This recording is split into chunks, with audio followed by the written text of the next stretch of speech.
Poor situational awareness caused the accident. But there's more to the story. A week before the accident, the airplane, November 69er 0 Sierra Mike, was purchased from a seller in Indiana and flown with a ferry permit to Safford, Arizona to join a fleet of 9 other commanders used for wildfire operations under a government contract. The 6-seat turbine-powered airplane was not equipped with a terrain awareness and warning system, though by regulation it should have been. 0 Sierra Mike was equipped with a KLN-90 GPS. While this model has a basic moving map and direct-to functionality, it doesn't depict terrain. The pilot was known, however, for regularly flying with an iPad and software that gave him terrain awareness, but it's not clear if he was using it the night the accident occurred. Earlier that week, the experienced pilot, who was also a mechanic, flew a different Aero Commander round trip from Safford to Mesa Falcon Field and back to Safford, an almost identical profile to the accident flight. GPS direct to and from Mesa in a Commander, at night, under similar weather conditions. There was no reason to believe his flight 2 days later would end any differently. On the night of the accident, 0 Sierra Mike, with its ferry permit expired and past its inspection window, thus legally unairworthy, departed Safford for a 110 nautical mile trip to Mesa Falcon Field to pick up the co-owner's 3 young children for Thanksgiving. After landing at Mesa around 6 p.m., an hour after sunset, the pilot called his brother and was happy to report the airplane had performed as expected. About 10 minutes later, the 3 adults and 3 children boarded for the leg back to Safford under a calm, moonless night with clear skies. Upon departure, Mesa Tower instructed 0 Sierra Mike, "Fly straight out, cut a right turn from down traffic runway 4 right, clip takeoff." Clip for takeoff 4 right, will fly runway heading televised, 0 Sierra Mike. As requested, the pilot extended his upwind leg and was cleared for the right turn almost 2 minutes after departing. 1 minute 30 seconds later, the pilot leveled off on a direct course to Safford at 4,500 feet in order to remain below the 5,000-foot floor of the Phoenix Class Bravo, as most pilots flying VFR out of Mesa did, until clear of Phoenix airspace.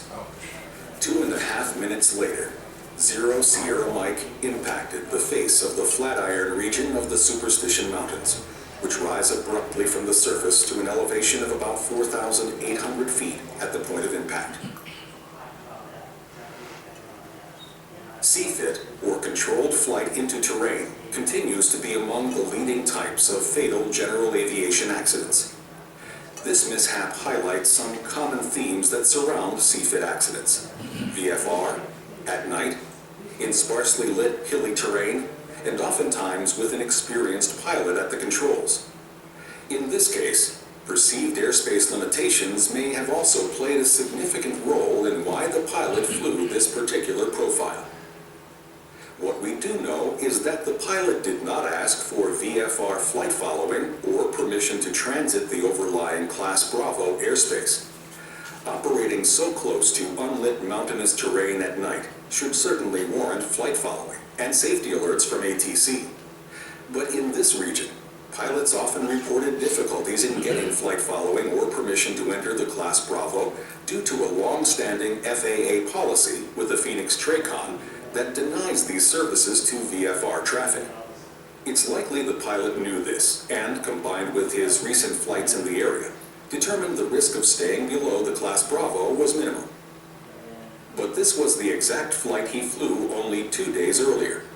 If we look at that flight path, we see that a direct line between the airports keeps the airplane south of the mountains until clear of the Class Bravo shelf.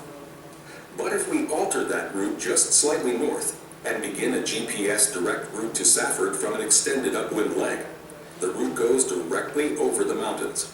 In other words, had the pilot made an immediate turnout after departure as normal, the GPS course line between the airports would have kept them clear of the terrain. But an extended upwind leg, followed by a direct to route from that point, took them too far north to avoid the mountains. So what lessons can we draw from this tragedy?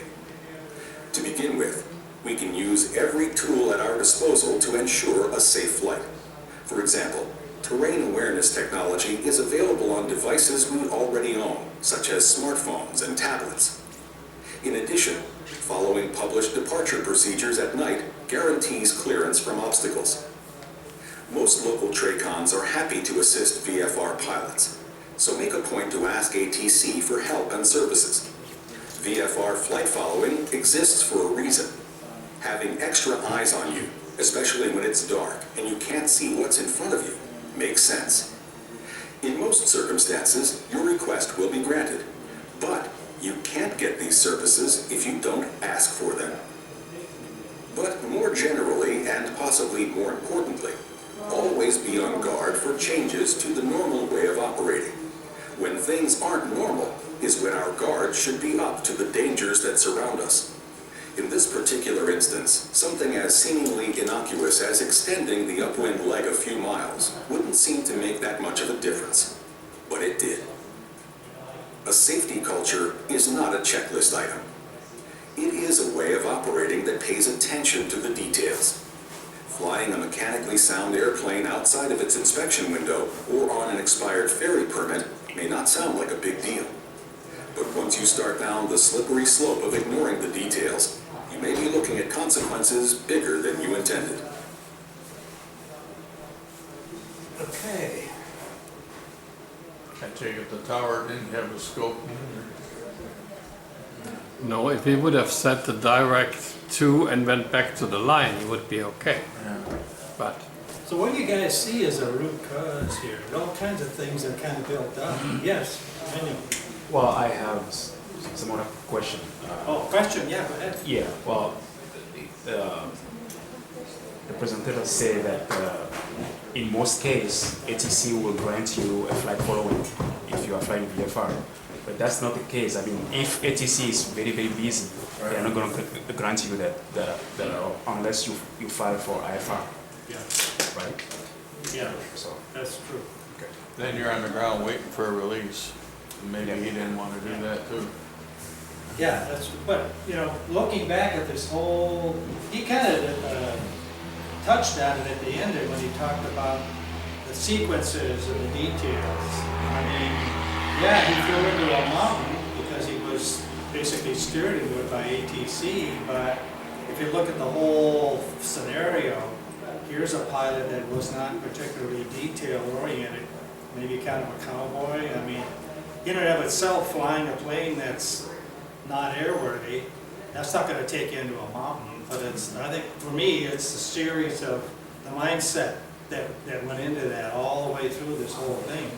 That this guy was not particularly concerned about details and following things exactly, so he let his guard down, I guess, and ended up flying into a mountain. That's kind of my summary. Anybody have anything else they want to share about that? Well, from the get-go, he should not have been flying that bird, you know, if it wasn't airworthy. I mean, that should have been a huge red flag. If he was outside of the ferry permit times, you know, talk about being a cowboy, definitely that would be his scenario. But that would be one big thing right there to ground that aircraft and, you know, Yeah.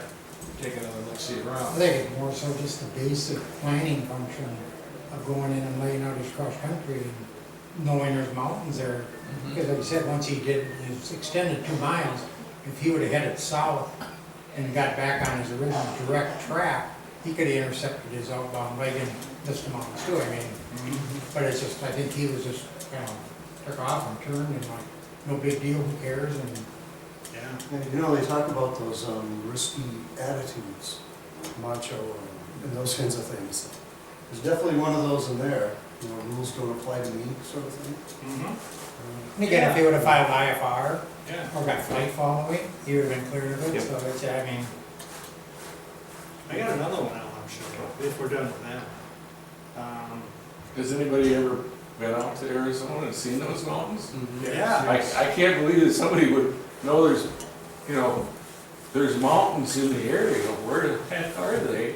And where am I? Yeah, he wasn't new to the area, Well, in was fact, he flew it before. He should have realized, hey, they're over there.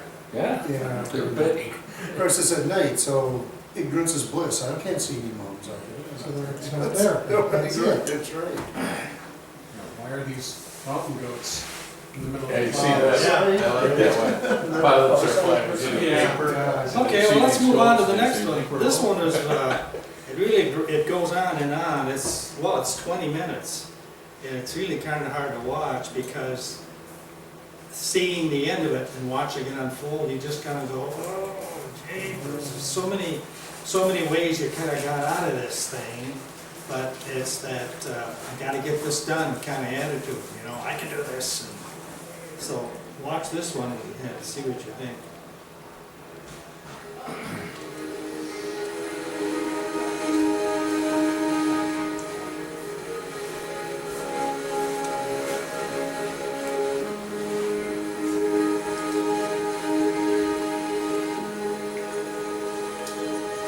It's early afternoon on June 9th, 2016. A Cirrus SR-20 November 4252 Golf is en route from Norman, Oklahoma to the busy William P. Hobby Airport in Houston, Texas. The Cirrus is carrying 3 occupants, the 46-year-old private pilot, her husband, and her brother-in-law. The trio is traveling to visit a relative who is receiving cancer treatment at a Houston hospital. The 3-hour flight from Norman has been uneventful. But now, in the busy Class B airspace in Houston, things are about to change. There's 4252 Golf at 1,500 feet. Cirrus 4252 Golf Hobby, Tower number 2 falling at 737 on a 3-mile final, Caution turbulence from 4 clear to land. Will be runway, number 2 following the Boeing runway 4 clear to land. 4252 Golf. Hobby Airport has a high volume of air carrier traffic today, mostly 737s on the approach to runway 4. Cirrus 4252 Golf is approaching the airport from the west about 7 miles out. Winds are out of the east at 12 knots, with gusts up to 16 knots. The tower has cleared 4252 Golf to land following a Boeing 737 on a 3-mile final for runway 4. But now, another 737 is approaching quickly from behind. Cirrus 52 Golf, proceed to regular numbers. You're going to be inside of a 737 intercepting a 10-mile final. Direct Hobby 4252 Golf. Cirrus 52 Golf, maintain maximum forward speed at table and proceed to regular numbers. The 737 is on a 9-mile final following you with an 80 knot over 6. Okay, I'll proceed direct to the numbers and keep speed up 4252 Golf. Southwest 235 Hobby, Tower number 2 following Cirrus on a 2-mile final range 4 clear land. Begin reducing to final approach speed table. But the faster 737 is overtaking the Cirrus too quickly. The controller makes a decision. Cirrus 52 Golf, Tower. 4252 Golf. Yeah, I got traffic behind you. Just go around and fly runway heading now. Maintain VFR mode to put you back in the downwind for runway 35. The winds are 09 or 013, gust 18. Can you exit runway 35? Following his call for a go-around, the controller has issued a somewhat lengthy set of instructions to the Cirrus. He has also asked the pilot if she can accept a new runway assignment, runway 35, the winds at 090 at 13 knots, with gusts up to 18 knots. This would put the airplane at a 15-knot crosswind component, as well as a 10-degree tailwind. The conditions are less than ideal. However, the pilot of 4252 Golf doesn't protest. We'll do go around and line up for runway 35, downwind. Runway 52 Golf, fly runway heading for runway 4 for right now. We'll fly runway heading for 4, 4252 Golf. Shortly afterward, the controller gives further instructions. Runway 52 Golf, when able, go ahead and make a right downwind now for runway 35, and then we'll just go ahead and keep that right turn runway 35 clear to land. Okay, we'll make a right downwind for runway 35. Runway 52 Golf, yes, and just keep the right turn all the way around. You're just going to roll right into the base for runway 35, clear to land. I got another 737 on 5-mile final, this runway 4, and you're going to be in front of him. 4252 Golf, turning around for runway 35. Okay, 52 Golf, yeah, let's just enter the right downwind for runway 35. Right downwind 35, 4252 Golf. For 52 Golf, I'll call your right base now. At this point, the 737 on final for runway 4 is closer than the controller originally anticipated. So now he advises the Cirrus that they will be landing behind the 737. We're 52 Golf, make the right base behind that traffic, runway 35, clear to land. You're going to be following them. They're going to be landing crossing runway Friday Road. Make a right base following them, 4252 Golf for 35. Now, concerned about traffic separation, the controller provides new instructions to the Cirrus. Cirrus 52 Golf, make the turn left heading 30 degrees. Left heading 30 degrees, 4252 Golf. Most likely, this instruction from the tower meant to turn left by 30 degrees. However, the Cirrus begins an extended left turn, interpreting the controller's instruction to turn left to a heading of 030 degrees. For 52 Golf, did you want to follow the 737 runway 4? Yes, that would be great, 4252 Golf. For 52 Golf, Roger, follow the 737 and runway 4, clear to land. But the Cirrus is still in a left turn, and at this point is perpendicular and heading away from runway 4. Both pilot and controller are confused. So am I turning a right base now, 4252 Golf? For 52 Golf, Roger, just maneuver back from the straight in. I don't know which way you're going now, so just turn back around to runway 35. Running to 35, I'm so sorry for the confusion, 4252 Golf. That's okay, we'll get it. The runway assignment has changed back to 35, and the Cirrus begins a right turn to line up on final. But at this point, given the earlier confusion, 4252 Golf has already overshot the final for 35.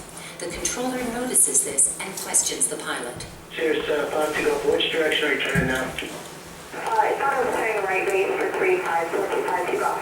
Okay, yeah, that's fine, 52 Golf. Just make it, so you're in a right turn, keep it tight. I need you to make it tight. Keeping turn tight, 4252 Golf. For 52 Golf, I need you to, okay, there you go, straight into runway 35, clear land. Straight into 35, clear to land, and I don't believe I'm lined up for that, 4252 Golf.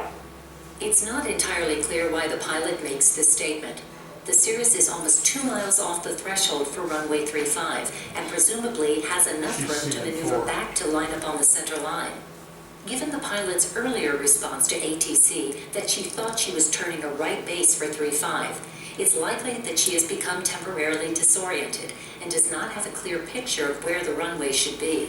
The tower evidently takes her response as a rejection of the landing clearance. Okay, 52 Golf, Roger, turn to the right and climb maintain 1,600, right turn. 1,600, right turn, 4252 Golf. 52 Golf, yes ma'am, heading about 040. 040, 4252 Golf. Now the controller proposes a new course of action. Okay, 52 Golf, let's do this. Can you do a right turn back to join the straight into 35? Could you do it like that? Yes, right turn, back to 35, 4252 Golf. We've got a unit behind that unit to the turn out, so we're ready to go ahead back there. And now you're clear to land. 35, clear to land, 4252 Golf. Thank you. For the moment, things seem to be going well. Just 52 Golf, okay, you're looking good, just continue a right turn for runway 35. Do you see runway 35 still? Yes, 35, 4252 Golf, have it in sight, continuing my roll around. Yes ma'am, yeah, you're good, so you can start your descent to runway 35 there, and clear to land on 35. Clear to land 35, 4252 Golf, thank you very much. There's noticeable relief in the pilot's voice, but now there's a new problem. Cirrus 4252 Golf is too high on the approach and struggling to lose altitude fast enough. To make things worse, the winds have picked up, and the tailwind is now at 20 degrees. Winds are 10015, gust to 20. Okay, thank you. Trying to lose altitude, 4252 Golf. No problem, a little bit of wind off to the right. 52 Golf, if you don't want to land that's too high, we can put you back around the downwind. Don't force it if you can't. Okay, we'll see. Thank you, 4252 Golf. 20 seconds later, it's apparent that 4252 Golf is still too high on the approach. The Cirrus has already crossed the runway threshold when the tower speaks up. Yeah, I think you're too high, Cirrus. 52 Golf, you want too high. Okay, we'll go around then, 4252 Golf. It's not clear if the pilot hadn't yet made the determination that she was too high, or if she was still trying to salvage the approach. The Cirrus begins the second go-around. Cirrus 52 Golf, Roger, you're just going to make a right traffic now for runway 35. We'll come back around and we got it this time. Sounds perfect, right traffic for 35, 4252 Golf. The Cirrus flies the right downwind leg for runway 35. Shortly before turning right base, the the controller cautions the Cirrus pilot that another 737 is on final for runway 4. 452 Golf, and there's a 737 on short final runway 4, touching down right footing. Just caution wind turbulence right there at that intersection. Okay, on that side, thank you, 4252 Golf. Roughly 1 minute later, 4252 Golf has turned final for runway 35. Again, the Cirrus overshoots the center line, perhaps due to the strong winds from the east, but it's still correctable. The bigger problem is altitude. 4252 Golf is once again too high on the approach. 52 Golf, you have runway 35 in sight. Runway 35 in sight, 4252 Golf. 52 Golf, winds 090 and 13, gust 18, runway 35, again, clear to land. 35 clear to land, trying to get down again, 4252 Golf. No problem. 4252 Golf is unable to lose enough altitude. The pilot initiates a third go-around. 4252 Golf going around, first time will be in Charms. Just before the Cirrus announces the go-around, a new tower controller has taken over. As 4252 Golf is climbing, the controller proposes a new plan and instructs the pilot to make left traffic. He also reassigns the Cirrus to runway 4. Okay, Cirrus 52 Golf, just go ahead and make the left turn now to enter the downwind, midfield downwind for runway 4. If you can, just keep me in a nice, low, tight pattern. I'm going to have traffic 4 miles behind you, so I need you to just kind of keep it in tight if you could. Okay, this time will be runway 4, turning left, 4252 Golf. Yeah, and actually I might end up sequencing you behind that traffic. It's on 4 miles a minute. It is going to be a little bit tight with one behind it. So when you get on the downwind, advise me when you have that 737 in sight. We'll either do 4 or we might swing you around to 35. But as the controller is speaking, tragedy strikes. The Cirrus in a climbing left turn suddenly drops a wing. Ma'am, straighten up. It's too late. The Cirrus falls rapidly, spinning toward the ground below. It makes impact in a parking lot just outside the airport, killing all 3 aboard.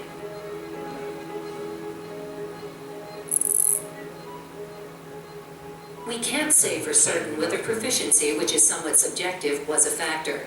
The pilot earned her private certificate in May of 2014, and she had logged over 330 hours of flight time, most of those hours in the Cirrus SR-20. She had flown 28 hours over the past 90 days and 7 hours over the past 30 days.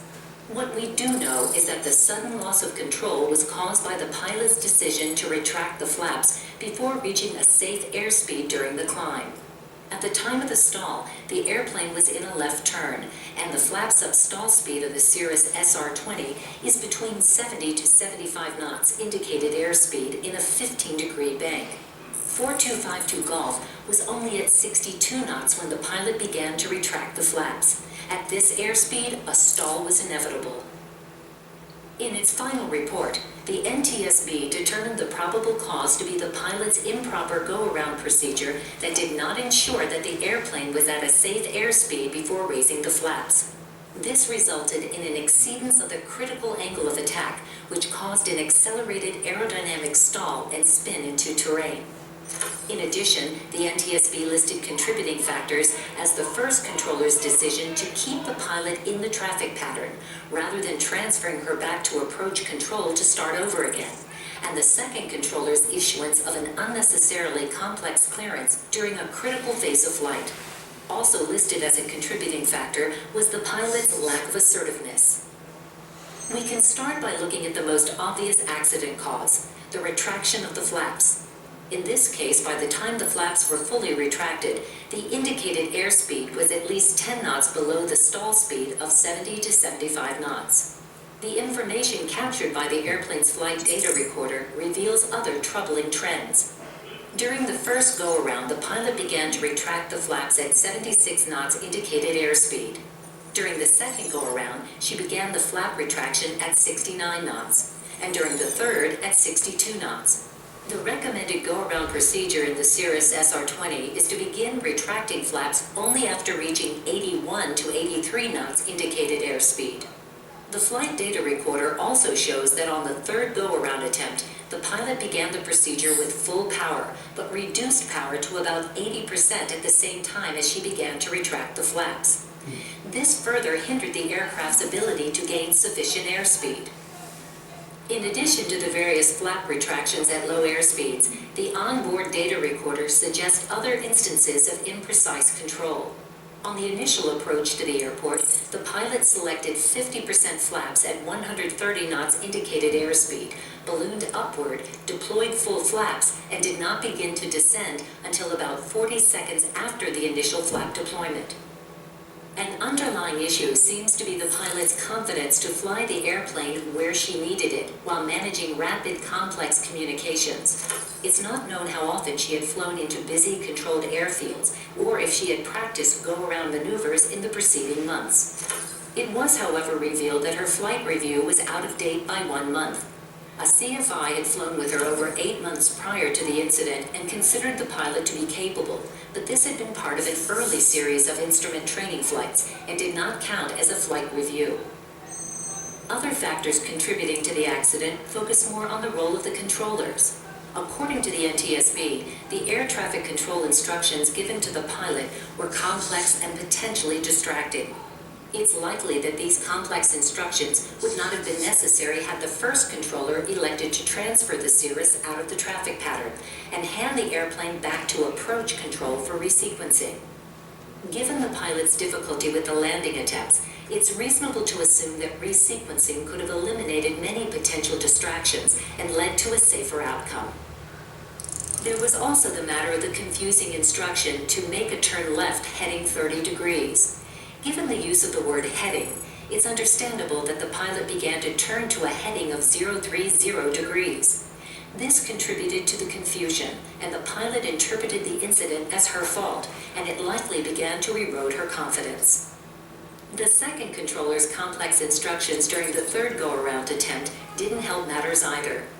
The controller requested that the pilot fly a low, tight left pattern for runway 4, a somewhat ambiguous instruction, and he also delivered lengthy additional communication that did not conform to standard radio protocol. It's likely that the radio chatter contributed to the pilot's distraction from monitoring critical flight parameters. Regarding the NTSB's findings on the pilot's lack of assertiveness, it seems that the pilot's actions and attempts to comply with ATC are understandable. After all, the instructions assisted her ultimate goal of landing at the airport. However, the pilot's compliance with ATC's instructions greatly increased her workload and led to an extended period of close-in maneuvering at a busy Class B airport. During this period of maneuvering, it's likely that the pilot could have alleviated the situation by either requesting to be resequenced, telling the controller to stand by, or simply stating unable.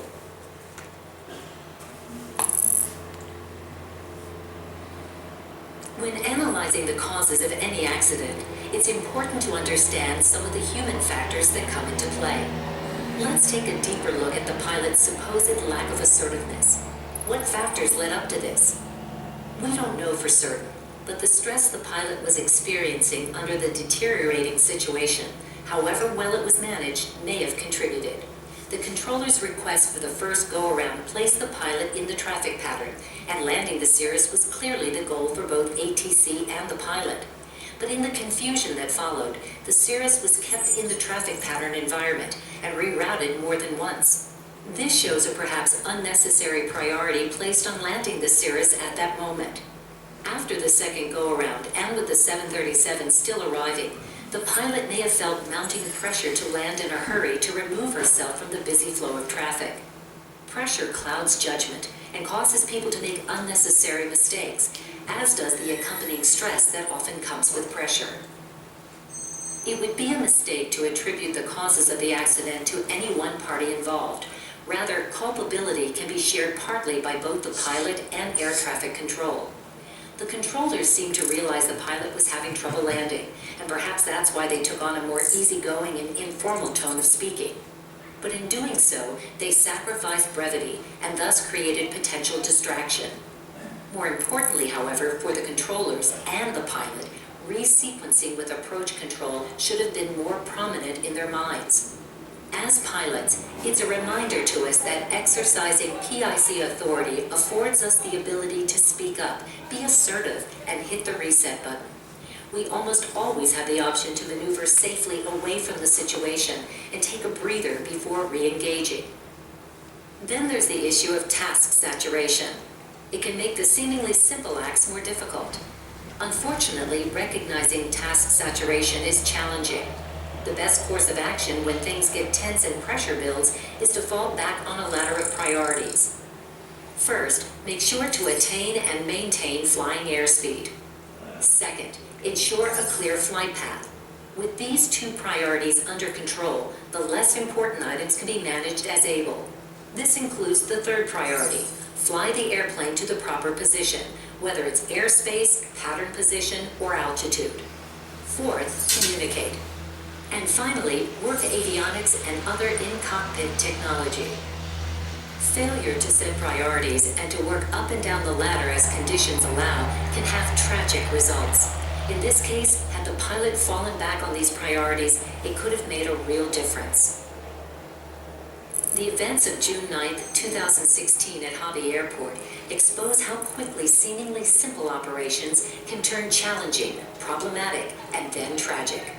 The accident also stresses the importance of being able to assert pilot-in-command authority, ignore distractions, and prioritize flying the airplane under confusing and busy circumstances.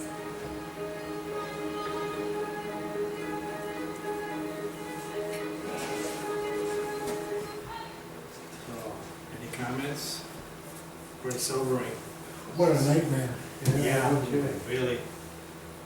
But I guess I don't know, what I took away from this is, I guess it's that human desire to want to complete the task that you set out to do. I think both on the controller and the pilot's part, so. If you look at the pilot, and not knowing how much experience they have in busy terminal control areas, but I know with the instrument students I fly with, I mean, when they first get into it, they don't question anything. The controller says do this, they just do it.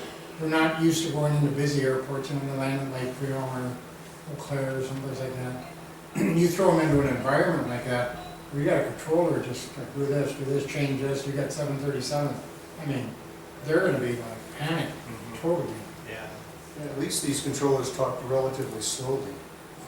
yeah, I've heard them talk so fast, I can't understand people saying it. yeah. So, But the pilots seem to be calm too, though. I mean, if you look at her conversation with Yeah. ATC. But again, trying to land that thing with the tailwind and the crosswind, I mean, Cirrus is a fast plane anyway. Yeah.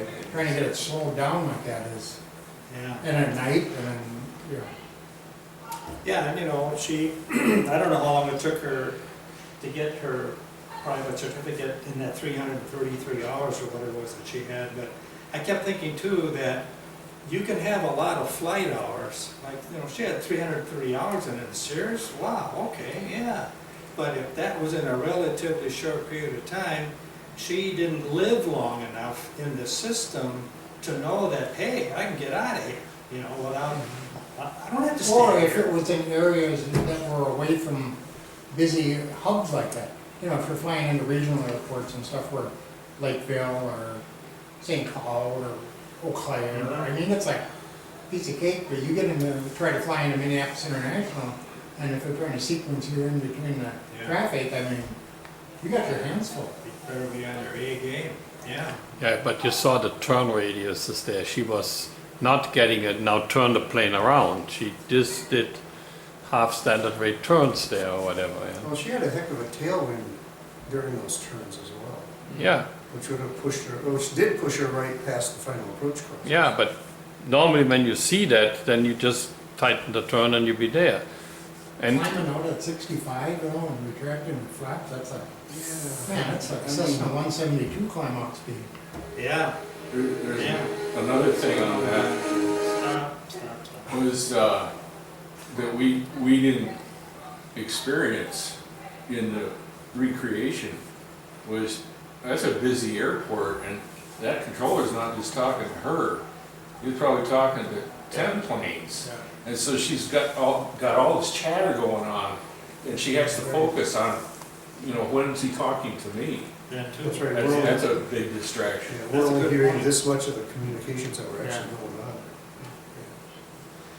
Okay, all right. Next thing I was going to do was a quiz, an uncontrolled field quiz, but we're using Frank's A little further down is the EC. laptop, so we won't be able to do that, at least not right now. Come on, wake up. So anyway, I thought it'd be a good idea to go through the advisory circular that relates to, I'm more of a mouse guy here. Okay. Uncontrolled fields or non-towered airports. So I had this thing all highlighted with bullets. I was just going to hit these bullets, but that's down here asleep. So now I have to kind of pick through it, and I'm going to go through all this preface stuff and try to pick out what I was concerned about with respect to non-towered airports. So kind of bear with me here. FAA does not regulate traffic pattern entry, only traffic pattern flow. For an example, an aircraft on an instrument approach flying on the final approach course to land would follow the requirements dictated by the approach procedure. A visual flight rules a VFR aircraft on a long straight-in approach for landing never enters a traffic pattern unless performing a go-around. So that's interesting. You're not really in the traffic pattern if you're on a 4-mile flight. Okay. Traffic pattern entry is advisory provided by using this AC or by referring to the AIM and the pilot's handbook of aeronautical knowledge. Approaching to land in relation to traffic patterns by definition would mean traffic in a traffic pattern landing or taking off from an airport. Okay. General practices. Okay. Put our lights on 10 miles out. Listen for the AWACS.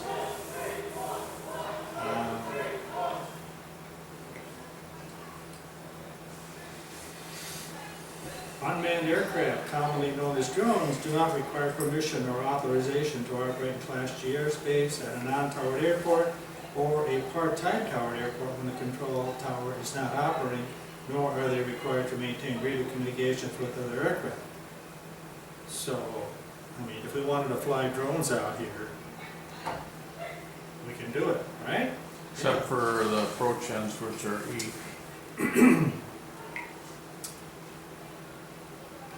Okay.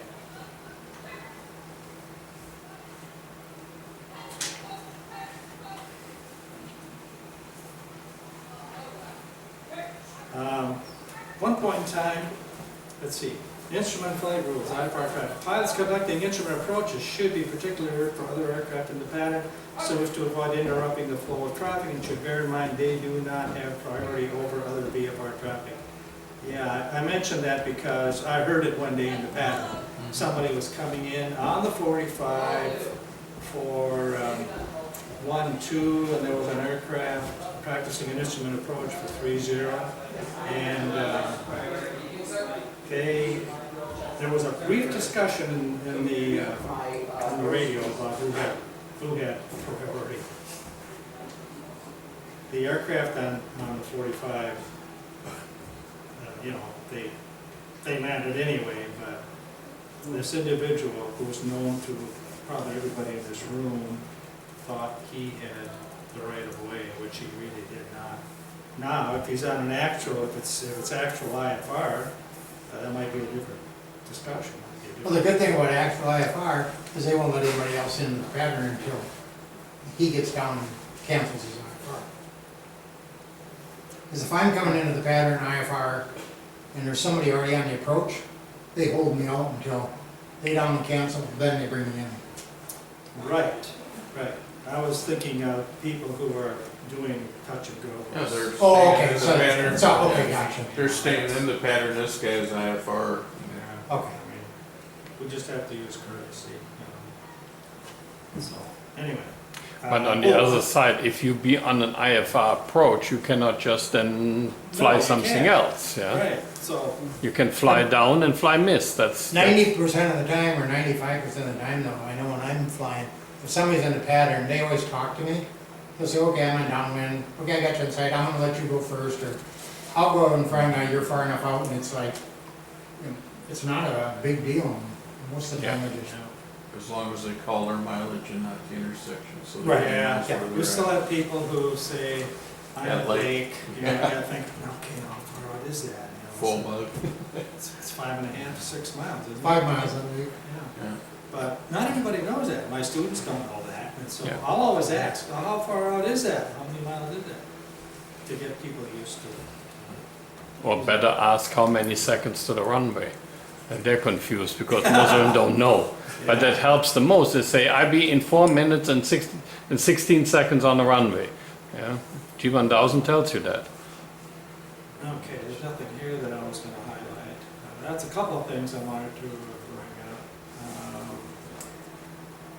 Low approach, overhead approach, there's nothing there. I know I'm speaking to the choir because CAP pilots are pretty darn good about being courteous and following the rules, so to speak. Fun going to Mankato like we had this week. Yeah. Last week. Yeah. And But we- everybody, they need a tower there eventually. That will cut the traffic in half. What happened? Mm. Oh, just, you got, we had 12 flying students. They have their flight school with summer school going full strong now. And you have jets going in between. Yeah, and- Yeah. Okay, self-announcing, I still hear, and I'm sure you all do too. The anti-traffic, Yeah, please advise. Geez, it's gotta be 10 years ago they started telling us not to say that. Yeah, because we can hear Princeton, Redwood Falls, Albert Lee, Mason City, we can hear a bunch of them, and every now and then, I mean, just last week, I heard citation such and such approaching, you know, Mason City, any traffic, please advise, and I think, oh, okay. Well, the reason is you get kicked out by ATC to CTAF sometimes 4 miles from the field. And you may not know what's going on there. And he might have told you, I think I see somebody or my radar coverage isn't there. So, And they are moving pretty fast in the jet, I guess. Okay.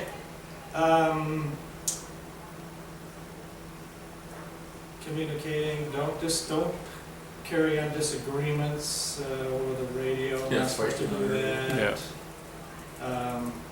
Sometimes when, you know, when we have this fickle wind here, some days it goes from 1-9 to 2-3, and it's kind of going back and forth. You know, you can leave the pattern and you got a solid thing with 1-2, but then you're about to come back. If you don't check AWAS when you come back, you might be flying backwards in the And then traffic. some people, is it calm or is it below 5 knots? It's still a calm wind runway and that, you know. Yeah, They can't decide when it's a calm wind. I recommend we just go by whatever the AWAS says. If it says 3 knots at 100, that's, I'm using 1-2. Mm-hmm. And I know people want to get out the book. Yeah, there's more than one definition of calm wind. Depends There is. upon where you are. Winds a lot have a different definition than down here. So. Okay.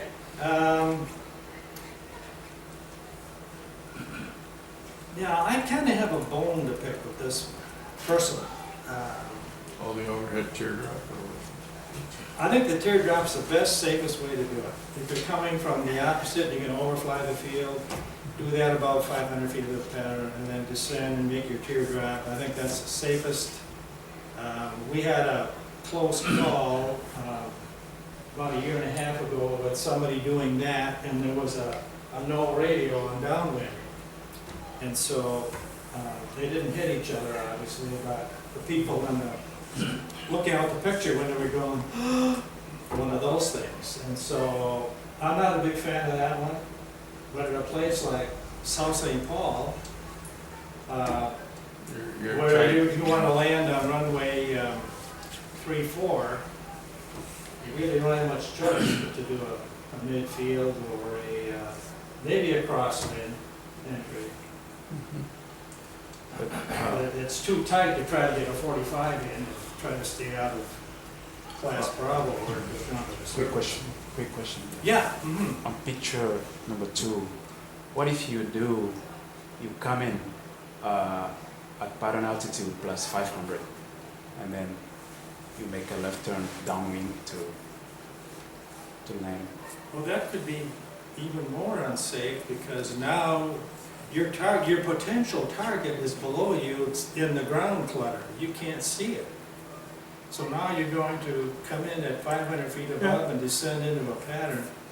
That's even more dangerous, I think. You're better off coming in a little low because if there's any traffic, you'll be able to see them up in the sky.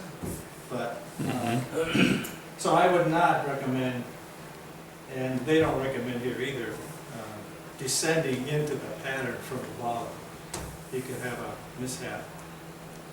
Especially if you're a low wing and there's a high wing down. Yeah.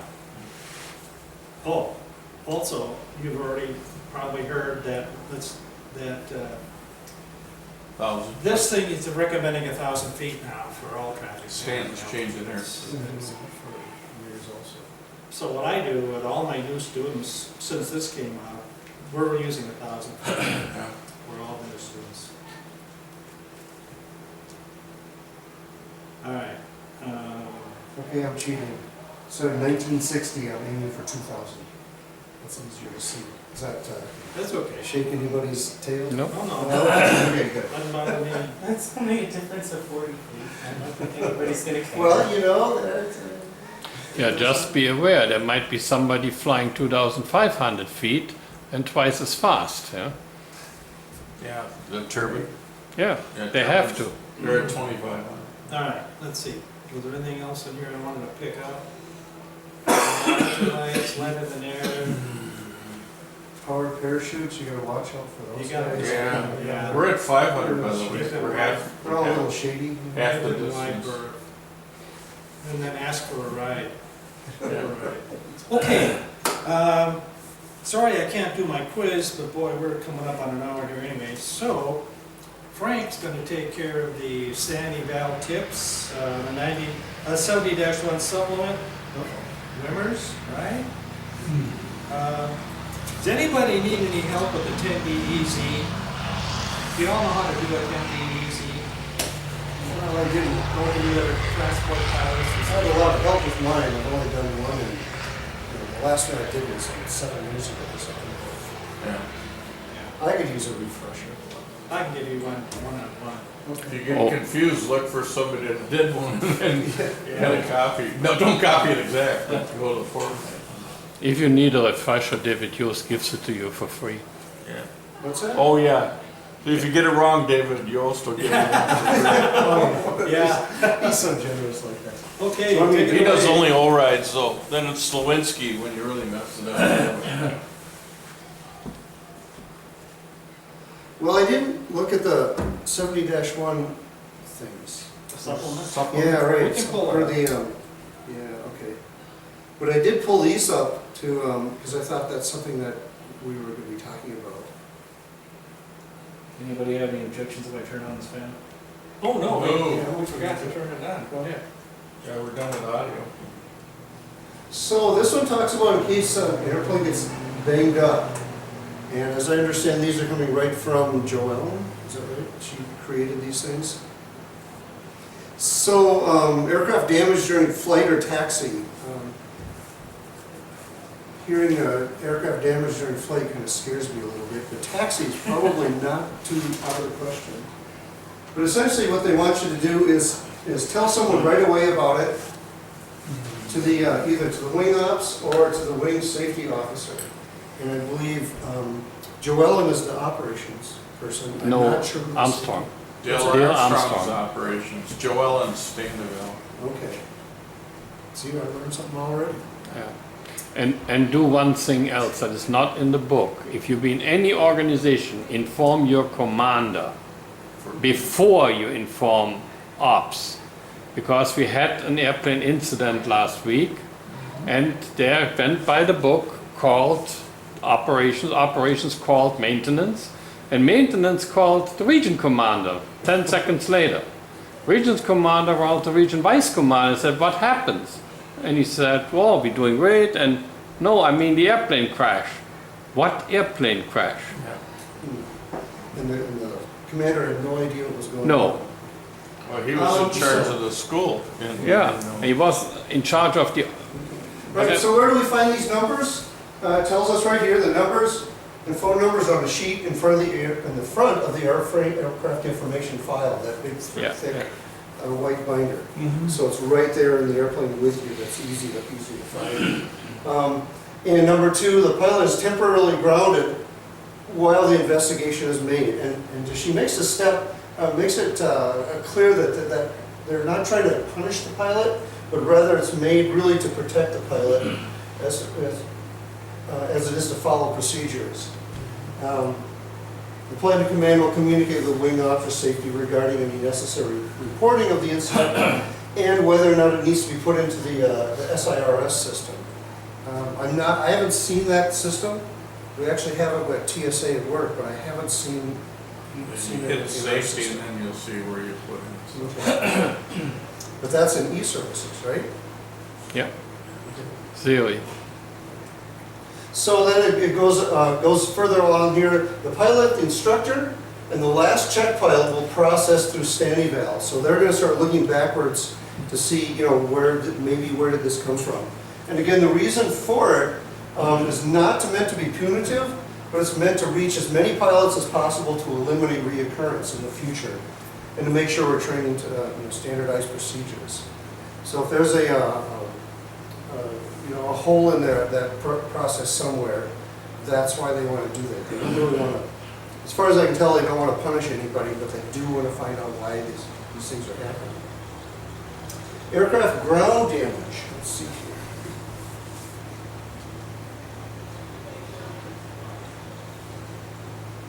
So the pilot and everyone involved in pushing aircraft in hangar and incurring hangar rash or aircraft in the line. It looks like this is probably a definition of it. At any event is taking place, such as marshalling members in the vicinity that could have helped stop the damage from occurring. We'll do a ground session with STANEVAL to determine how to have prevented the accident. So anybody involved in moving that airplane that caused that damage is going to get together with the STANEVAL, and we're going to talk about it. The ground session will be beneficial for all in the process of dissecting the incident. And then, of course, a discussion with everyone as to what they could have done, and then feel comfortable to speak up and stop the aircraft moving will help future incidences like that. So everybody that's involved in moving this airplane has a voice. So then we get to the next fun section, aircraft damage but not reported. When I read through this, it looked to me like that she was talking about an airplane goes into Wayne for maintenance, and the maintenance guy looks at the airplane and says, where did this dent in the tail come from? And then they have to start working their way backwards to try to figure out what happened here. And let's see if I can find this in here.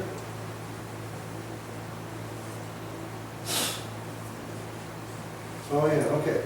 So if they can't figure some things out, and the airplane's been with us for a while, it's likely that should the situation be severe enough, the entire squadron may be grounded pending an investigation of the damage of the incident. That's what it takes to resolve it. So please stand up. If you make a mistake and you damage something, please stand up as soon as you can. It's kind of where all that is going, because you're putting other people that have flown the airplane behind you in sort of a jeopardy. I'm hoping that the pilots will all realize that reporting an incident will be less restrictive to themselves and other pilots in their squadrons. I also understand that a pilot may not realize damage occurred. So post-flight is a good idea. 360 walk around the airplane, something like that.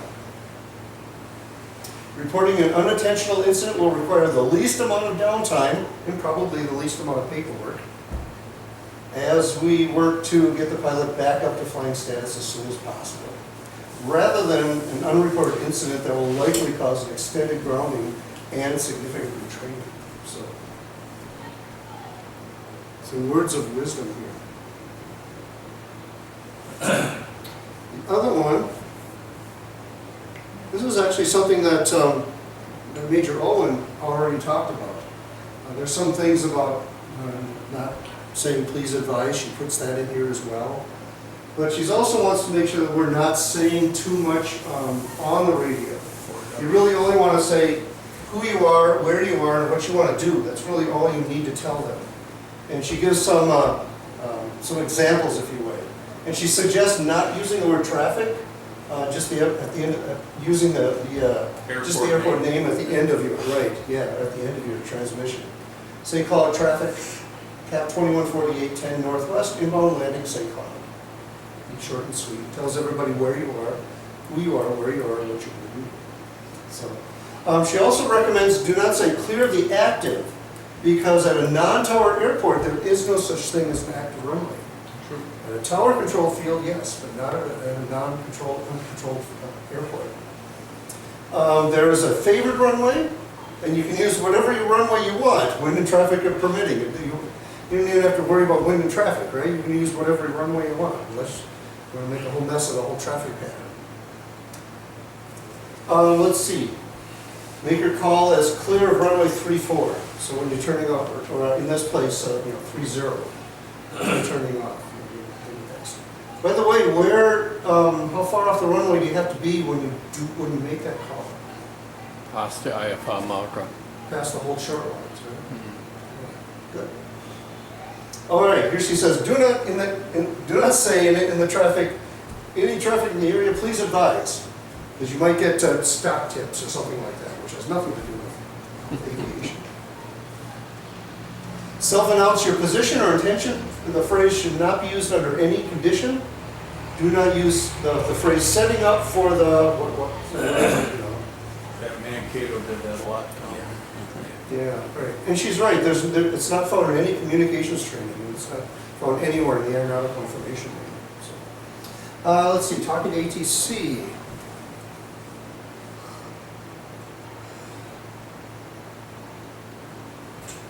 When making initial call to ATCs, say who you are. Gee, this sounds familiar. Who you are, where you are, what you want, right? You know. Minneapolis Center, Rochester approach, and verify that you're on the right frequency. And again, who you are, where you are. Geez, that sounds familiar. After that, do not call them by name. They'll need to say your call sign every time because they're talking to multiple pilots, but you are the only one talking to one. You are only talking to one controller. So, but if you go off frequency, then go ahead and come back on and use their name. That'll get them going. Keep calls short.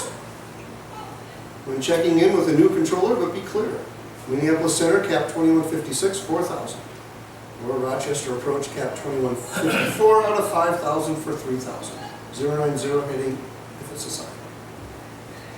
So we're trying to be short and sweet, but get the information across without filling up the airways. At the bottom there it says get a non-towered airport IFR clearance. To get a non-towered IFR clearance, again be brief. You're talking to Minneapolis Center, and it gives you some directions there. And missed approach is the same way. You've done your approach and you're on miss. Minneapolis Center, cap 2155, missed GPS 15 Waseca. And then what do you want to do next? So, but don't say please advise. We'll all get after you. We'll get some peer pressure going if you do that. Let's see, water and fuel incident. How long ago is this? You aren't? Because it looks like you wrote this. Yeah, he did. You were part of that. Remember you found water in one of the... Yeah. Oh, that was a couple of winters ago. Yeah, it was. It Oh, wasn't our plane, it was your plane. Is that dated? No, none of these are dated. That's why I thought, well, how old is this? Has everybody heard it already? It's a couple of years old. Okay. He was sold back then. Okay. So. So what it amounts to is that they were, let's see, there was something that takes looking for the dreaded clear liquid known as water. And essentially what happened is that, can I pull this up? Oh yeah, they found nice clear blue fuel in the sump tanks, and then when we pulled went over to the cowl area and pulled the knob on the gasculator sump, it came out as clear. So back when I was learning to fly, when you did that, you just reached in there, watched it spill out onto the ground, and that was good enough. But that's not what she wants you to do here. What you want to do is actually catch that. So it takes a little bit of acrobatics or something to reach up there and find the little hole and find the little tube. You know, the one on the airplane we have now sticks out quite a ways, so it's easy to find, but they won't run all that way. But you do want to catch that water, that sample coming out. And something I just learned. Well, that was the middle of summer, that wasn't in the winter, I know that one now. Oh, okay. That was your flight school plane. That was in the flight school, yeah. Yeah, I remember that. Oh, okay. Yeah, both. You thought it was made because it was left out in the rain and the cap wasn't I on think there. that's what it was, there was a fuel cap. But it's kind of interesting, this last paragraph that he put in. You think it would be impossible for the fuel to accumulate, or the water to accumulate in the gasculator without getting caught up in the unusable portion of the gas tank? You know, that lower area of the gas tank? And you think it would get caught up in there. But this made it all the way into there and then down. Well, the bounce of the plane will remix it and get it down. Quite possibly, yeah. So if they tried going flying with something like that, they would have a heck of a problem. So the words of wisdom here are to catch that sample and take a look at it. I think that was it for this particular one. Yeah. And if it's dark orange, you gotta drink more water. All right, let's see. So a couple of things about Wimmers, and then maybe that's a good segue into it. Anyway, unless you want to do a 70-1 supplement thing. Yeah, we can find it. Can you find it on there? I probably can. You have to go to the national standing now. It's buried in there. That's it. Let's see. This one's talking about fuel receipts. If you're flying under different mission numbers, then we need separate fuel receipts. That's kind of how I understand this. And it's really easy to just fly one mission and then go down and then start over and then fly another one without refueling.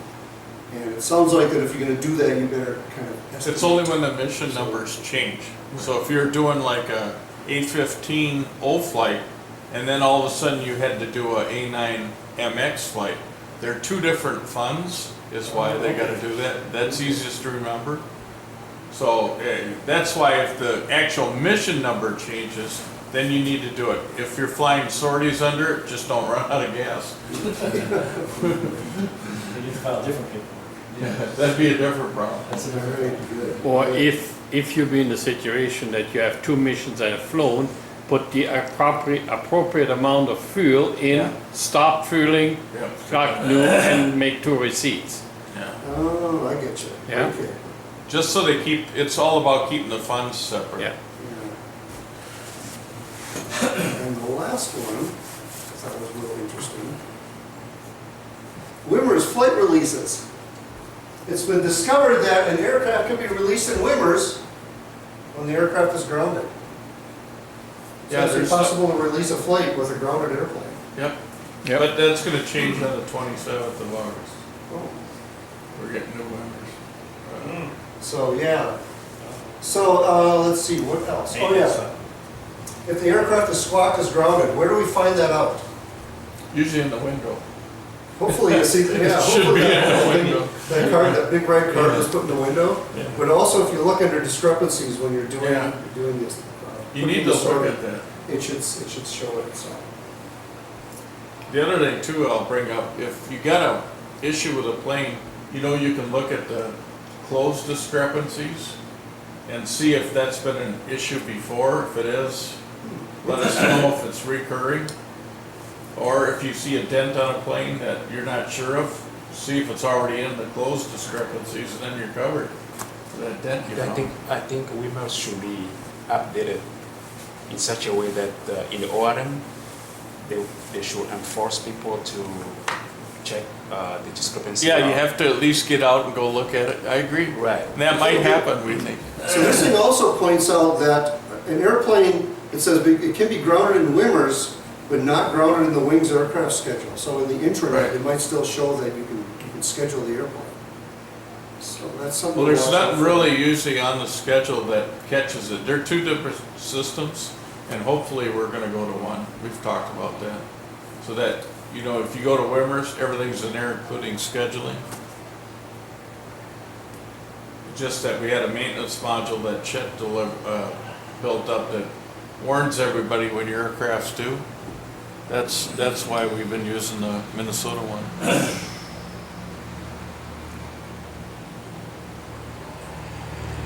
All right, let's see here. Sorrells just rolled up 141 today. I got a notice. You should have too, Al. I was looking for her email that had those things. Oh, no, I know where to go for that. Never mind. He said the seat on the right side Yeah. won't lock. He's got more problems with seats than we would ever.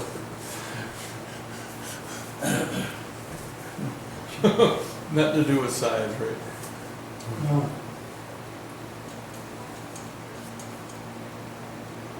What are you looking for? I think it's in the tips of yours. The 70-1 Supplement? supplement. Is it there?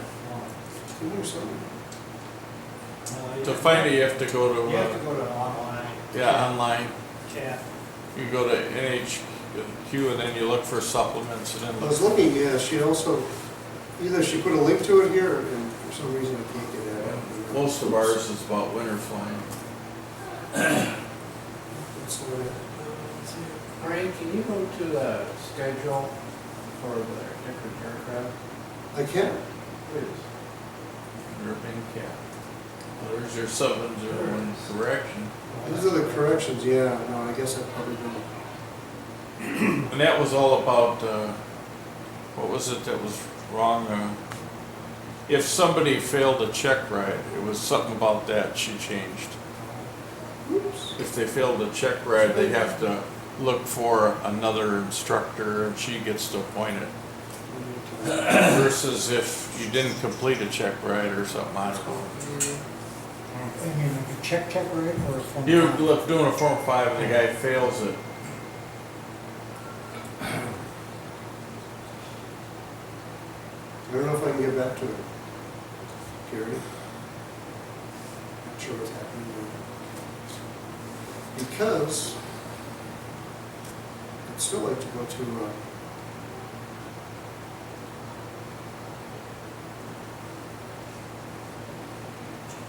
Sure, you're not a robot. I guess yeah, right. No. I'm not a robot, No, no matter how. That thing has screwed up iPad so I bad. want, I already know where I. He wants you in Minnesota, mincap.org. Yeah, No, we're gonna look at 70-1.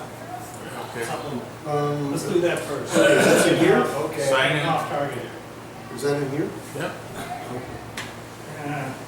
you'll have to go to, how to get to Standville. You gotta go to the other one. Go to the. It's not in internet. e-service, it's in CAP members. Okay, let's do that. I wonder if Yeah, I we'll look there. because I didn't, Ah, I bet I didn't log out. So No, now it's you're not fine, letting me you're fine. log in. it probably did die, you did something. Just close the window and you. Well, I tell you what, we'll go through this and then come back to it. Okay, Wimmer, so a couple of ways to get to it. I put it in, you can actually do this, I do all of this on my cell phone, by the way. I do every bit of this, this on my cell phone. It works really well. So so I put it in my favorite apps, but you can also go down to the Wimmers Button down there, here yeah. and find it. Turns out on my phone they're like this far apart, so it didn't really matter. But in general, there are three kinds of missions that we have. They're either A missions, or B missions, or C missions. I don't think there's anything else, as far as I can tell. No. A missions are Air Force funded, and they're also Air Force generated, as I understand it as well. B missions have the state involved, the wing involved somehow.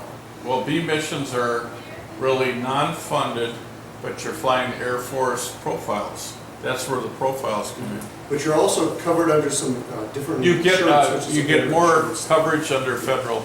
And then the C missions are, you are on your own. Yep. So, let's see, there's several different kinds. Does that look green or does it look yellow? It's supposed to look green, but anyway, but Only when you get all out. these green ones are open, and then the ones are pending. I don't think there's any yellow in there. There's only one that's closed, and that's this one way down here. And I don't know much about it, but apparently it's open and then it's all done, so they closed it up. Yeah, And then there's a few here that are canceled. I'm in your way. Oh, it's okay. I mean, I here's just the, wanted to see who that was. okay, that's Tabitha. I think she's a student at Mankato. She's in the, Oh, that's the wings program. That's She the gets wing- a private right. pilot paid Yeah, once by they the get it, then that gets closed. Yeah. and then I've never seen any missions that are disapproved. But, so the ones we're gonna look for, I actually have to put one together. So we're gonna do a live Wimmers entry. And we're gonna look for, you know, that another thing that's kind of handy is that there's like 40 mission code symbols, right? This thing actually tells us which ones of those code symbols apply to that particular mission. And something I also read in the Standing Val thing is that, well, here, let me go find it here. Let's see here. So we have the, these are all. If it says REQ, that means it's not a mission yet. That's the only request. See the REQ before 'em? That means it's not a mission yet, but it's looking for. Here's one that says flight clinics. Yep. So when we're done with this, everybody's allowed to have a funded hour and a half of flight training. Is it One just hour. one? Only get one this year. Okay, I thought I read it was one and Unless- a half. yeah, 'cause- So maybe it was another year that was happening. So By the time you taxi, so that's where we get to the But don't end go of to the Mankato. You'll burn that up. Oh, getting yeah. to the- Yeah, right. So what I'm gonna look for, and the one that most people use, is called Minnesota Miscellaneous. And if you want to open that up, be very careful to notice that it says Minnesota Miscellaneous right here. Well, that ought to be the thing we're gonna click on, right? Well, it turns out you can get at some information there, but it's likely gonna mess things up if you start poking around in there. What you need to touch on is this number 1150, as under the air source, because we're gonna be flying the air, so you touch under, you click on that number. On my cell phone, it's pretty little, I gotta expand it pretty big in order to find it. But we will click on that, and that opens up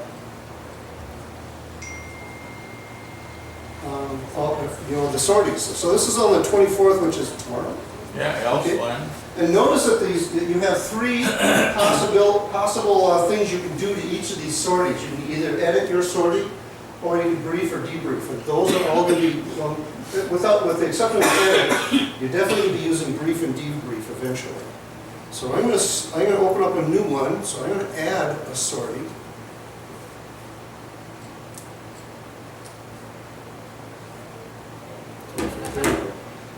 And you notice that when I select my mission symbol, it only gives me a choice of a few of them, so I don't have to worry too much about, oh, geez, this A14 or A, you know, it'll tell you. So I'm going to use a C28 because that's for cadet training, thank you. And I was thinking, and it pulls up a whole bunch of stuff here for me. And then I really just start filling in boxes. It's going to be cadet flight training. My departure airport will be in. My departure time will be 1500 Zulu. 00. Let's see, destination airport again will be LVN. And we'll probably come back about 1700 Zulu. That's a morning flight. Kind of guessing on that. What's that? Be a morning flight. Yeah, right. And we're going to be using 909 or 941, probably. Or maybe the airplane will switch in the meantime, but I'm guessing that's what it'll Start, you gotta put the end in. With the end in front. Yeah. If you don't put the end in it, it won't track it. It does on my cell phone. No, it There you populates are. now the thing. Now Now it'll click populate, one. you click on that and it does it all. It should. just click anywhere on Hit Click tab, anywhere. hit Yep. tab, there you go. Oh, there we go. Okay. It'll self-populate. So yeah, it puts a whole bunch of stuff in there for me. You're not going to GPZ, so you can get rid of that page. Well, that's just its home base. It's not based. Theoretically, it's based over there, or, Is it Put based LDN here? in. I like to, yeah, I like to do that, actually. How do you change home base there? There's a way to change it. Yeah. And a bunch of these things are checked off. The only one that for a while there, the autopilot was checked off, actually. Just just automatically put in, so I took it off. Yeah. And then my number. Unless the guy in the right seat's named Otto. What? If the guy in the right seat's named Otto, then you got an autopilot. Create one sortie, that's all I need to do, and then we're gonna add that.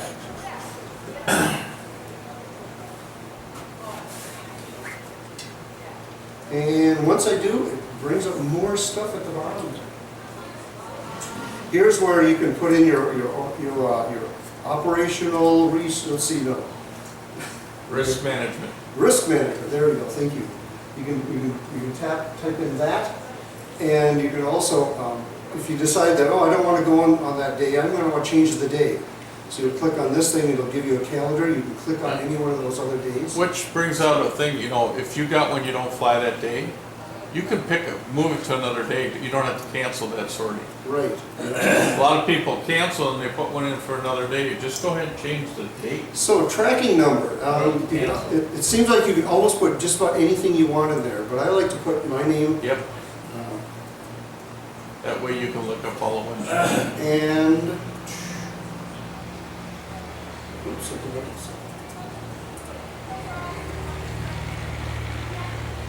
looks like I've already done Tavakli, but I'm going to fly with Kluzak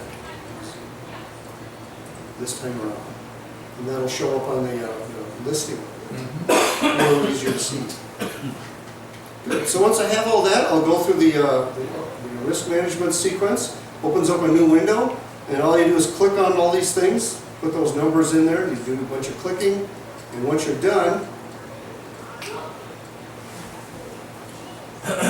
way at the bottom it says submit, and you'll just click on that thing, it'll attach it to your sortie, and then the flight release officer will also get that information. You can, with other things let's see, that's put in there, you can request flight release officers, and you can look at the discrepancy log. And those are both good things to do. And I always put in Tom and a whole bunch of others. I learned not to put just one, but about 5. But then you gotta watch it, because if I see it and somebody starts an ORM, I won't finish it. Get what I'm saying? Because somebody else has already started it. So it's best if you don't get one to really put one in and call them and see if they'll do it. Because when we see a bunch of names in there, we see the ORM started, we don't know who started the, it does say on there, but I won't finish it if somebody else has done the Okay, ORM. so I understand that the ORM is something that I do. Right, we get one on the other side though. Oh, you do? Okay. Yeah, we have to see it, and then somebody will start, the flight release officer has another ORM. Okay. And when I see somebody start that, I won't release it because I don't know what's going on. So I'm going to continue this on. It gives me a few more things. The pilot is not going to be me in this case. It'll be, where we go? Where You just start typing your name. Who's that? Oops, no, that's not it. Just start typing your name. I've never done that before. Well, let's try that. What, it doesn't have a name yet? What are you gonna put in, your name? My name, yeah, right. DA? Just type DA, it will come up. I just started doing that.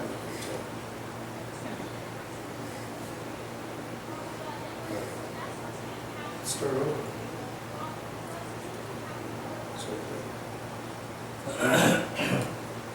Oops, I must push an S. No. You gotta type it fast, DAL. No. If you hesitate, you'll get sent off in Yeah, another it is. space. For me, it's just easier to do this. Yeah. That works. And of course, the position, what they're going to be doing, and then and I'll update. Wonderful. Oh, before you select the flight release officer, fill the ORM in, otherwise you don't get a release. Yeah, because we Right. don't see it. No ORM, no release. Yeah. There is some circumstances, we had that last week, that you can get a flight release without an ORM, which is a flaw in the system, and you get consistently at least 5 calls from National. Yeah. Somebody's not, they're not fixing it, they're just having somebody call. How'd that get in for an hour? I mean, wait a minute. I was gonna say, where did I just put my flight in? Is that your return? No? What the heck? That should be the 24th. No, he's on the 25th, he's fine. Well, my flight should be in there. Well, no, he wants to leave on the 24th and it says 25th, so his is the wrong date. Oh, okay.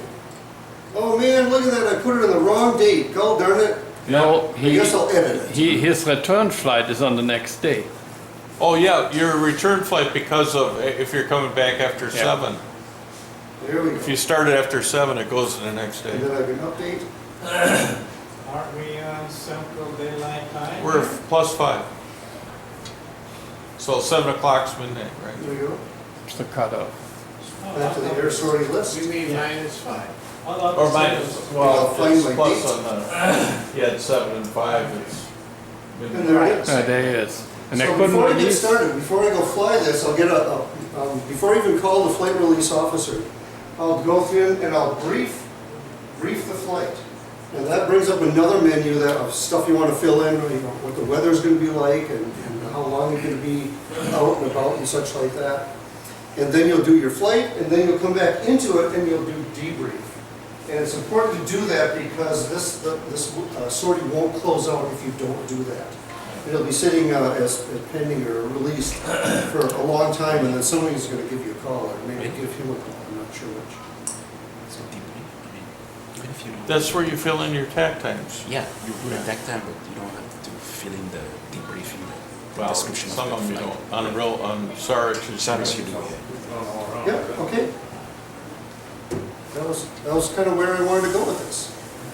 Questions, yeah. Did everybody get the signage? No, No. I haven't seen it yet. We haven't looked. Okay, you can put it back at the table, we'll catch up. Well, let's do 70-1, All right, supplement. Take a look at that. all right, so where is it going to be? We gotta go back to national headquarters, standing down. Go to knowledge base, you can pick. Yeah. Down below is there knowledge base? Find your knowledge base. You might be. Find knowledge base somewhere.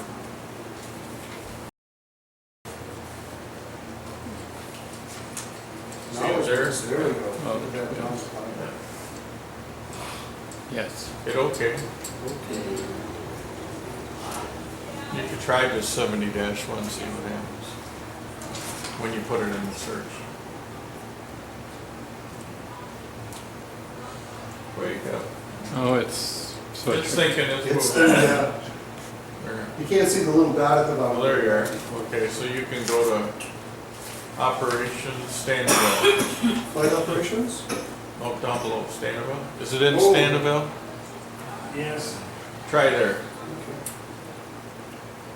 No. It's easier just to put 70-1 in your search, Okay. because it's gonna be a regulation. No, just this search. Okay. Okay. I don't see it. Oh, there. Who did, you guys say? We had it. Lost the pen. Just go on your search bar for the internet and put CAPR. Yeah, right up there, just go, put CAPR space 70-1. See it come up? There you go, hit that. Oh. Yeah. It should jump there. Yep, there you go. There's your PDF of it. That's not what we want, though. We want these. The supplements. Oh, the supplement, you have to go in and look under supplements, and that's under national headquarters. You just- Where the hell We're are back they? Use- into standing by out on the national website. Yeah.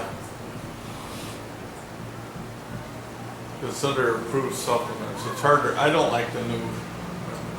It's hard to find. Yeah. Yeah. Well, these two are exactly the same.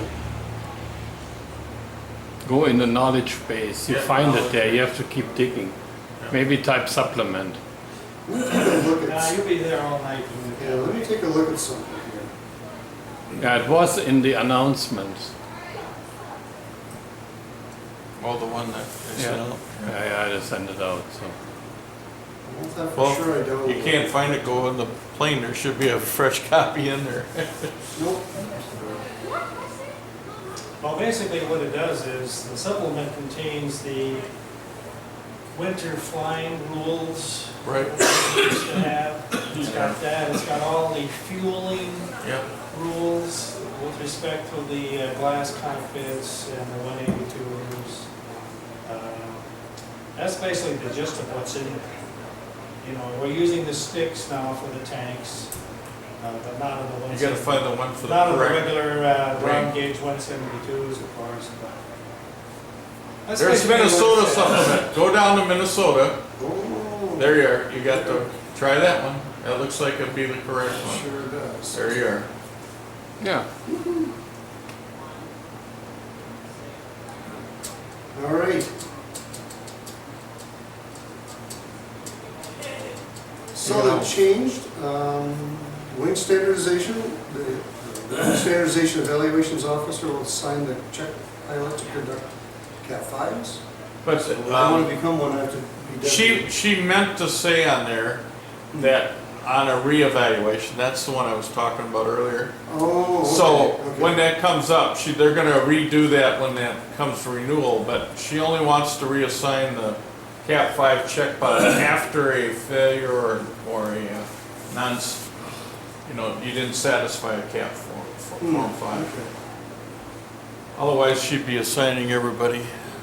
Well, the way it is written, she can, yeah. Yeah, she can, but she's only gonna do it during the, you can pick your own as long as you don't fail. And you can't pick them twice, 3 times. And it looks like the Minnesota Wing DOV will recommend instructor pilot appointments to the Minnesota Wing. I guess she already does that. Right. Okay. And approved CAP check pilot candidates. And then they also designate. Yeah, they actually, the wing commander does, it says there that's the wing commander does flight release. That's what CC means. Oh, I see, okay. And he or she will also designate senior FROs. That's a new thing. When I first got on, I discovered there are actually senior FROs. That's it for IFR. I had to get a flight release for some taxiing around on a lousy day, and so I had to call a senior FRO in order to do that.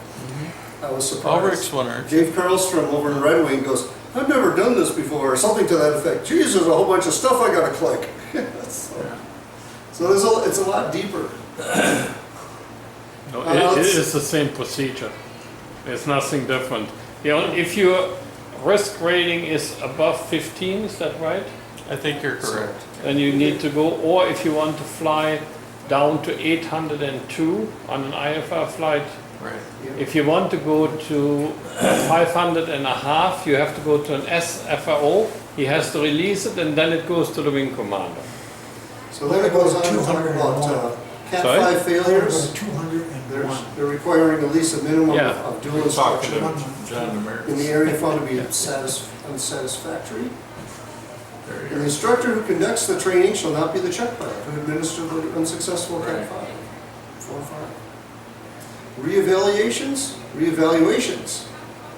will be a complete recheck with emphasis on items determined to be unsatisfactory. So it's not like a check ride where you can just concentrate on the things you did wrong. You're going to end up doing the whole thing over again.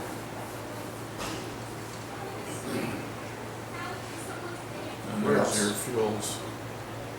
Oh, yeah, right. That 172S, I fill it to the bottom because it's 17.4 or 5. And if somebody wants to yell at me for putting another gallon in, I'll go for it. So our normal 172s, You know, top them off all the time. Yeah. If we ever get around to flying the 182s around here, then that's, those are the requirements for those. All other aircraft will be fueled to the tabs. I don't quite understand what all the other aircraft we have besides those four. But maybe you're talking about the Gibson or something? Gibson? Gibson, you have to filter the top, it doesn't have tabs, and there's no fuel set for that, and we don't have a Gibson anymore. It's off the wing. They grounded them if you didn't hear. I heard that, For yeah. cold weather flying, they added that during cold weather temperatures less than 40 degrees, the engines will be preheated. And essentially, they've all got TANF plug-ins in them, so we're going to plug them in. There'll be an addition, we got battery tenders coming for most of them, so we'll have to plug that into. Finally. And it says that we're going to hold a cold weather flying briefing just before the onset of winter, which around here probably happens around October or something, right? So reserve your seats now. Yep. There you go. For the pumpkin flying? The winter kits. What? And some of the airplanes must have a cover over the oil cooler. They do, but we can't put them in, that's done by maintenance, but the bug eyes we can put With the in. buggy, right, we can do. And I don't think they're with the airplane now. Not right now, Yeah, okay. because they come with the blankets. They come when the oil cooler Yep. plate is in and the blankets are coming. Sounds good, yeah. And the prop cover. So if you're doing a pre-flight on the airplane, you see holes in the cowling on either side of the propeller. You wonder, how come all these holes? What are these holes doing here? They should have That's where screws in there. the Screws are there. the screws should be there. Yeah, we found a few missing, but they should be in there. We do that so somebody doesn't think the power will fall. Is the outside air temperatures. The temperatures from +10 to to 0 Fahrenheit. Anything above 10 above, we can do any kind of flying we want. But if it gets down to 0, we have to keep some power on the airplane to keep the engine warm, keep it from cooling off too fast. If it gets below 0 degrees Fahrenheit, not only are you going to be cold inside the airplane, but there's some other things that we have to kind of check on. And certainly, without having aircraft properly reheated, oops, I just wanted one. And then the cold temperature limitations. So if it's above 0, there's really no limitations except being aware of the possibility of being cold, especially if you have to go down somewhere. If your engine fails and you have to go down, you definitely want to be aware of that. Below 0, no touch and goes operations. A little hard on the engine, and from -10 down to -20, no air conditioning is allowed without, aircraft operations, sorry, I got a little confused. What's air conditioning? That's right. So nobody flies unless the wing commander or the wing DO, that's the operations person. That's Armstrong, correct? Yes. Okay, I'm getting better at this. And then if it gets below 20, if it goes colder than 20 below, we're not flying. No matter how many letters they send out saying that we're going to take the airplane away if you don't start using it. They're actually gonna start looking at those days and pull them off the calendar as flables. Oh, excellent. Yeah, I saw that. I thought, I don't think I want to go out. You know, it's like, Dale's, it'd be nice to go flying. I think it was Jeremy's been doing that, So, marking off the calendar flyables and send them in. A little note about wind chill. You know, at a 45-mile-an-hour wind, at 0 degrees, at 30 below, and your skin freezes pretty darn fast. And as it gets colder and windier, the wind chill goes down even more. So you kind of want to keep an eye on that. And exposed skin, like if you have to take a glove off in order to check the oil, or take a fuel sample or something like that, just be aware of those things. I think that's it. Okay? How do we do it, sir? Like, Did we run out of stuff to talk about? God, we got about 20 Well, you're minutes. 8:45 now. 3:45 pairing. And the- Yeah, did you want to talk about 3, 4, 5? Oh, I don't Yeah, so have the that video. Well, I mean, have you guys heard of this Mississippi CAP? The what now? Oh, the She- accident down in, Yeah, the accident in Big Mississippi. Little? Yeah, The gal. Yeah, the girl. Oh, You know what the, happened? the first what report happened is then? out now, and the It's out. NTSB has It's determined out. Oh, it's that the out. cylinder number 4, the outlet valve was open. Okay. What was the And cause? What? They checked the engine, and the cylinder number 4, the outlet valve was stuck open. Oh, the exhaust valve. Exhaust Exhaust valve. valve. Got it. So they're It assuming that lost power, not. Yeah, so she I lost heard power, she but lost she power. retracted the flaps right away, Oh. and then pulled the nose up. If you don't want to climb and make you, didn't go out to which good. is kind of like that scenario that we saw. Yeah. on- And then she had a fairway where she could have landed, but she chose, well, not voluntarily. She She tried took to a get tree and dug a wing in, and that whipped the wing a little bit back, opened the liquid in there, and that's why it burned. And they tried to get her out, but the people that tried to get her out didn't know how to open the seat belt. She was obviously not able to do that, and they had to wait for the fire department. By that time, she was literally toast. They got her out, she lived in the hospital and died. Kyle, I think you could probably turn the lights on. I think we're done with Yeah. with the screen. I mean, we gotta go to Dave. Yeah. Yeah, I had a similar thing happen when I first instructor